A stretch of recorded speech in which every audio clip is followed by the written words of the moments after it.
This is my very first experience buying a Patek Philippe watch, and it's one of my greatest pieces yet. The beautiful 5205 in white gold with the blue dial, part of their complications line.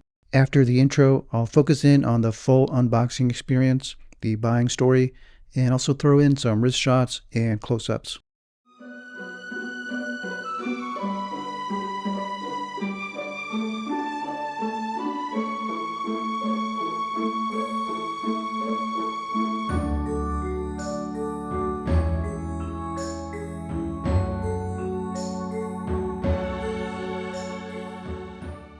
After reaching my Daytona goal, I started giving even more thought about going higher end with my next watch. I've always been reluctant to go to AP or Patek Philippe because of the long distance to the authorized dealer and the long waiting time to get a watch and the expense of it. So I did a search of authorized dealers on their website for Patek Philippe, and there were a couple of stores that were about 2 hours away from me, just across the state line. So I thought I might as well give it a try and get started, and I thought I'd have a better shot at the family-owned AD. I'm always nervous about going into a new store. Even with Rolex ADs, I've been talked down to, I've been dismissed, and I've been strung along, but I've also had some generous offers. With Patek Philippe, I thought at best they would put me on a waiting list and I could get something within the next 12 months. And at worst, I thought they would tell me they're no longer accepting any new clients. I knew something about the Calatrava and the Nautilus, but not much else. So without doing enough research, I told the saleswoman that I was interested in Patek Philippe, and I asked her what the process was to get one. She told me that if I was interested in purchasing, she could bring out the owner to talk to me. And he was right there, so he walked me over to the display case. And there were about a dozen Patek Philippe watches on display, and about a quarter of them were women's watches, and they were all labeled reserved or for display only. He was part of the fourth generation family that owned the store, so I asked him what the process is to get started to buy one of these watches, and he seemed pretty calm and straightforward, and he said he would just have to call his Patek representative and order a new watch, and once it came in, I could buy any of these watches on display. There were a couple Calatrava and a couple Aquanauts, but no Nautilus. So when I tried on the Calatrava, he saw the gold Daytona that I was wearing, and he said he liked that watch. And then he showed me his stainless steel Daytona white dial that he was wearing at the moment. And then he steered me towards this amazing 5205 with the blue dial. I hadn't noticed it at first, but when he pulled it out, it just looked amazing with that stunning blue dial and that dial design.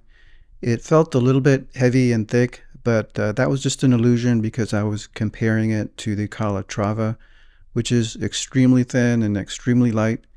But when I compared it to the Daytona, it's actually thinner than the Daytona, and it has even more complications than the Sky Dweller. And then he said he actually would be able to sell me this watch, and that just totally changed the game.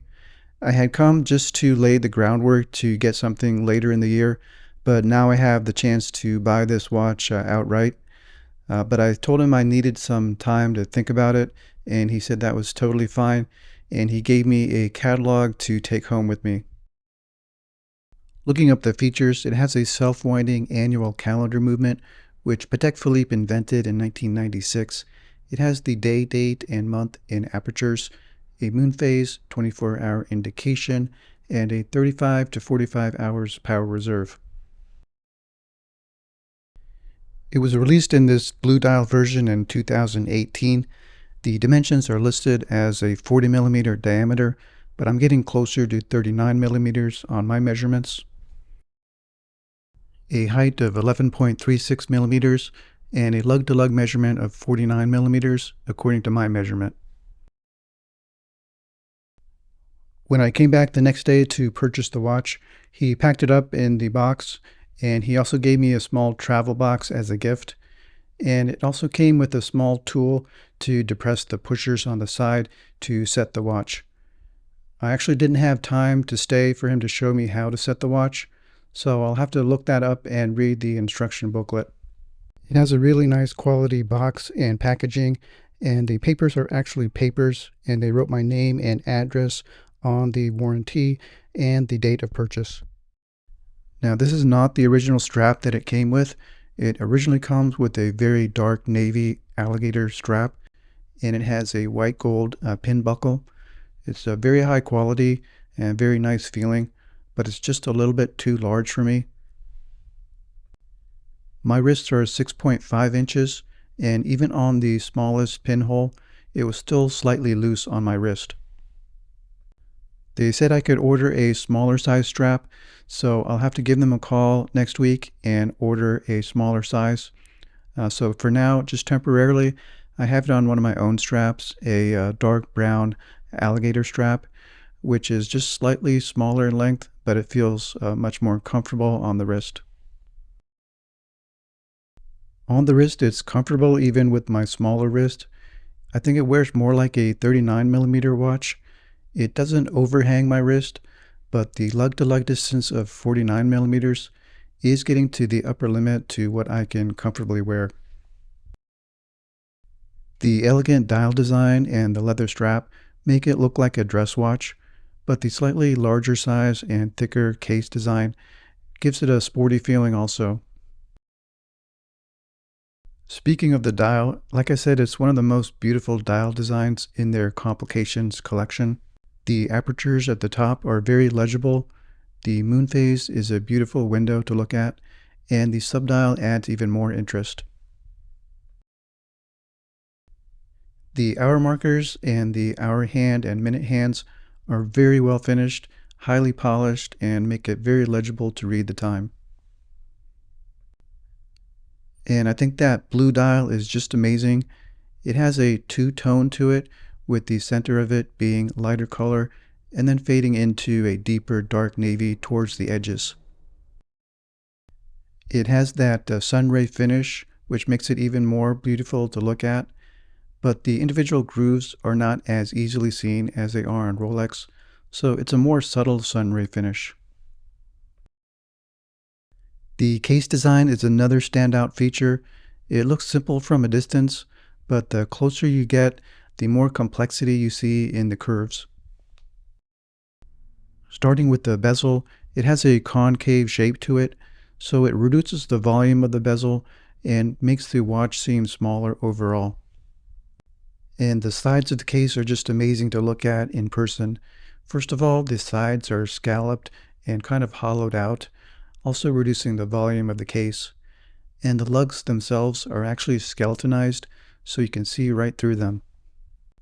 Overall, a very complex and elegant case design. And looking at the open case back, you can see that complex, intricate design of the movement.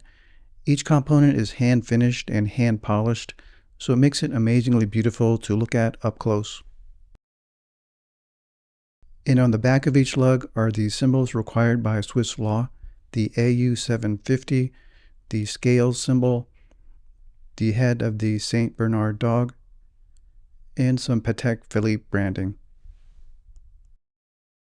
I feel very lucky to have found this piece on my first trip to the Patek authorized dealer. It's an extremely elegant dress watch, but it has a sporty feel to it also. This was just my first impression and unboxing. I'm going to enjoy researching this more, looking into the movement, how to set the watch, and the history behind Patek Philippe. I definitely think it's a step above Rolex. I think it's going to be difficult to buy anything less than this in the future. I think this was a great first purchase. The other two models that I liked are the Calatrava weekly calendar, and I like the Nautilus, of course, too. Let me know in the comments what your favorite Patek Philippe model is and what you would recommend as a second piece.